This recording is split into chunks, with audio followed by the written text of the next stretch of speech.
There is $17.7 trillion of asset managers at a minimum, at the very, very, very, very, very tip of it, coming for your Bitcoin. And in this video, we're going to talk about why you must protect it, why you must protect it at all costs.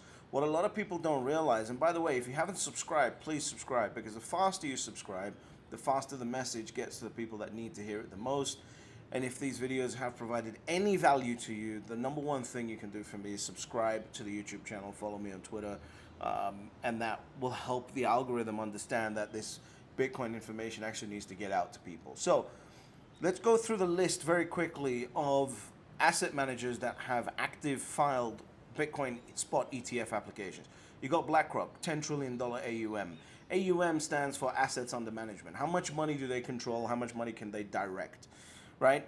$10 trillion at BlackRock. Fidelity, $4.5 trillion. Franklin Templeton, $1.5 trillion. Invesco, $1.5 trillion. Wisdom Tree, $87 billion. VanEck, $61 billion. Global X, $40 billion. ARK, $14 billion. Bitwise, $1 billion. And Valkyrie, $1 billion. That's a total of $17.7 trillion of asset managers that have got active Bitcoin ETF applications, and of course the granddaddy of them all being BlackRock. So if 5% of these assets find their way into Bitcoin over the next decade, let's just say they set up a fund, Bitcoin's compounding at 80% CAGR, one of these has promoted an investment idea that is something to do with the environment, and it's only generated a CAGR of 5.5 to 6% over the last 10 years, hasn't even beaten out inflation. And now they have the opportunity to actually get their clients, because Bitcoin is, of course, now environmentally friendly. I don't know whether you knew that or not, but 2 weeks after the ETF application came through from BlackRock, KPMG put out a report saying Bitcoin is now environmentally good. And just yesterday, in fact, a Bloomberg intelligence report came out saying Bitcoin's shifting its narrative for the environment. So it's funny how that works. And if anyone's been following me for a while, you know exactly, I said that exactly thing would happen. The only one I'm waiting for is a major publication like New York Times, something like that, doing an op-ed on how environmentally friendly Bitcoin is. So imagine you've got an asset, right? And you've been pushing an investment opportunity, right? Something to do with the environment, something to do with social, and something to do with governance, right? Some bullshit called ESG to all of your clients around the world, and they have generated a 5.5 to 6% compounded annual growth rate. They're completely annoyed with you, but they're doing it because if they don't do it, you're gonna spank them because you are BlackRock. So let's take that and now plug Bitcoin into it, which is compounding at 80% a year, and I can boost those 5.5 to 6% ESG numbers up to, I don't know, let's say 14, 15, 16%, at least beat inflation and make myself look good, etc., etc. I think 5% of the total AUM just on these applicants will find its way into Bitcoin over the next decade, right? 5%. This is not including the other funds in the world. This is not including the funds that these people influence. This is just their AUMs, right? Based on the Bank of America bull market multiple, if you haven't understood that, go back and watch literally the previous video that I put out, and you can understand how that bull market multiple works. It could mean an $850 billion injection into the Bitcoin markets. $850 billion of injection of cash coming into the markets.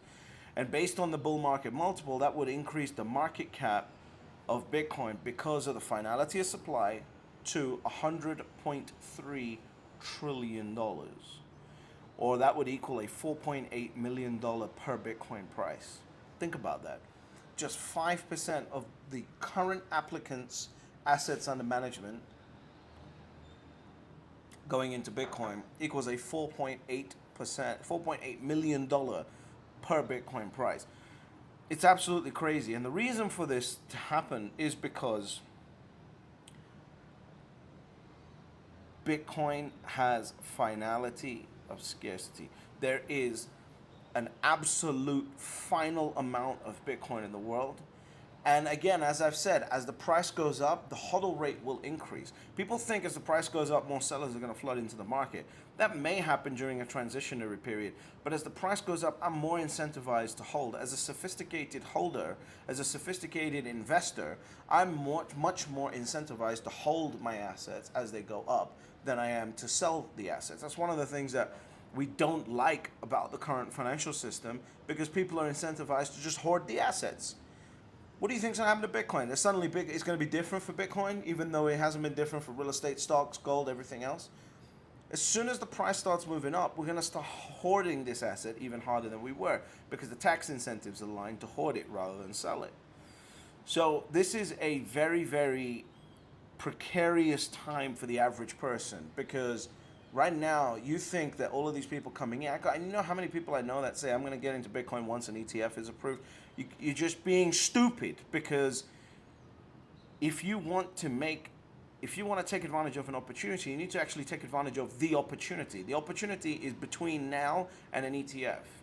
That's the opportunity. Will Bitcoin always be a good opportunity to buy Bitcoin? Sure, because of the finality of scarcity. But between now and when that ETF starts to get subscribed, is the opportunity for the person who has foresight. Is the opportunity for the person who's willing to do the work and learn and understand what Bitcoin is and why it's important and why scarcity is valuable. Because these people are going to come for your Bitcoin, and they will pay you $1 million for it and be happy with that. Because it is the one thing that humanity has ever created that actually has an end point.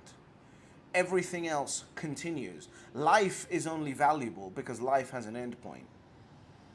If life didn't have an end point, we would be going even more off the rails than we are. You think TikTok would be around if people knew that they were truly going to die one day and they had to do something special? Someone was expecting them to do something special? You think that would happen?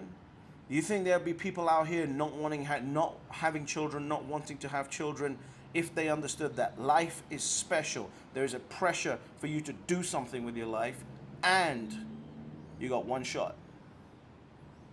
Right? People will be having babies. They would be like, if people truly understood what scarcity means, the world would be a lot better, because they would understand that I can't waste my time on TikTok. I can't waste my time chasing meaningless things. In the end, I need to chase what my biology wants me to chase. And the world gets better when you have finality of scarcity, and that's what Bitcoin is bringing back. It's bringing back the education, the knowledge of finality of scarcity. Now, you're either going to learn in advance and you're going to understand what scarcity is, or you're going to learn when scarcity hits you in the face and you never ever have another opportunity to get to one Bitcoin ever again. There's two ways. With scarcity, there's two ways. You can't just print money and give people the illusion that they've managed to get to one Bitcoin. It doesn't work like that. It doesn't work like that. I know there's a lot of young people. You know, I did the Bitcoin for Millennials podcast with Bram, and I said boomers are going to kick millennials' asses when it comes to hodling Bitcoin, because boomers understand. Millennials don't understand why it's important to hodl an asset, right? They're doing it because it is perceived as a trade. Whereas I want you to start thinking about, how would Rockefeller and Rothschild think about this asset? You know, I was looking at I was doing some research, or I was having a debate with a woman, and she said, you know, that she only wants to have one child. And I said, that just doesn't feel right. Like, I don't know, it just doesn't feel right to me. So I decided to have a look at, like, what is the optimum number of children that these wealthy families have had? And from what I can see, it looks like the number is somewhere between 3 and 5, right? For some it's a lot more, for some it's a lot less, but it's optimal numbers like 3 and 5. And one of the reasons for that is, it's very simple, because when you have an army like that, and you understand that children are important, you can actually build that army to follow the vision that you have set. You actually get to set a vision, right? I don't even understand the people who don't have children and want to buy Bitcoin, because at some point you're going to sell it, right? At some point you're going to sell it, or unless, you know, there's the very rare cases where people will set up foundations and things like that to support the world in the way that they want to support it. And that's beautiful. But, you know, the way most wealth and most importance and most influence and um, most power to a certain extent has been taken in the world is through having children, organizing the exact same vision, and executing in a way where, like, for example, right, the Rothschilds took over the banking because he had 5 sons, and he put 5 sons in 5 different banking jurisdictions in the year in Europe, and each son ran a division of that, and they had this banking empire, right? And that's really what it takes. One person to have a vision, and it takes one person to have a vision and execute. And that could lead to something more beautiful than you can ever imagine. And so that's how I want you to start thinking about Bitcoin, because this is the scarcest. That Rothschild, Rockefeller, etc., etc., they did all of this with assets that were not truly scarce. They were just hard to get out the ground. Imagine you do this with an asset that's actually hard, that's actually finite, that actually runs out at some point. So it's important to start thinking about these things. And then you wonder, you know, there's $17.7 trillion trying to come after your Bitcoin. Why is that? Because they understand this. They understand that the scarcer the asset, the better it is, right? So they want to own it. They want to control it. They want to generate the yield of what comes in the future based on this asset. And they're not coming for this going, you know, I'm only going to take a small portion of this market. They're coming for everything. They're coming for your Bitcoin. They're coming for the mining stocks. They'll be, you know, how it works if you want to generate the highest returns on a particular opportunity is you look at like second, third layer opportunities on top of it, right? It's like when you go through the $5 million Bitcoin training that I put out for free, you see how I organize my portfolio. I'm looking at second, third layer opportunities on top of Bitcoin, and these guys are much better at it than I am, right? They're much better at it than I am, because what they'll have is a team of 50 people looking at all of the ancillary opportunities around Bitcoin. So if there's gonna be a huge surge in energy demand, for example, just an example, then I want to position myself in these specific energy opportunities as an ancillary to Bitcoin. If there's going to be an opportunity with, I don't know, electric vehicles in Bitcoin, then I want to take a slice of that too. So they're coming for the whole damn chessboard, and you're sitting here going, oh, you know, maybe I should get to 1 Bitcoin, maybe I shouldn't get to 1 Bitcoin. I keep listening to this crazy guy on YouTube named British HODL talking about getting to 1 Bitcoin. Maybe it's true, maybe it's not. These guys are doing it right now. They're doing it right now. And here's the beautiful thing about it. I get to care enough to create these videos, to talk to you about it, because what else am I going to do? What else am I going to do, right? I took the steps. I got secured. Everyone in my family is good. Everyone I care about is good. So what am I going to do now while these guys are chomping at the bit, coming after your Bitcoin, trying to tell you to sell it for $1 million? That's what's going to happen. If you don't think that BlackRock is going to happily offer you $1 million for your Bitcoin just to take it off your hands, just to take it. It's $1 million just to take it, right? There's a little bit of primalness going on here, right? When it comes to the scarcity of an asset, they will pay you $1 million just to take your Bitcoin, and they won't even think twice.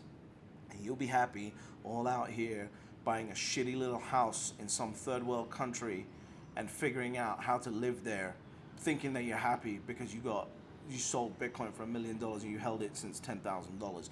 And they will go and they will take that $1 million of Bitcoin and they will turn it into a multi-$100 trillion opportunity, and you'll be sitting there wondering what the fuck just happened. That's how aggressive these guys are. They don't play. They don't mess around. They're coming for your Bitcoin, and there's $17.7 trillion here. This is assuming, by the way, that no more money is printed. This is assuming that no other funds follow them into Bitcoin. This is assuming that no other corporations get into Bitcoin. This is assuming that no countries get into Bitcoin. This is assuming just this $17.7 trillion and 5% of it goes into Bitcoin.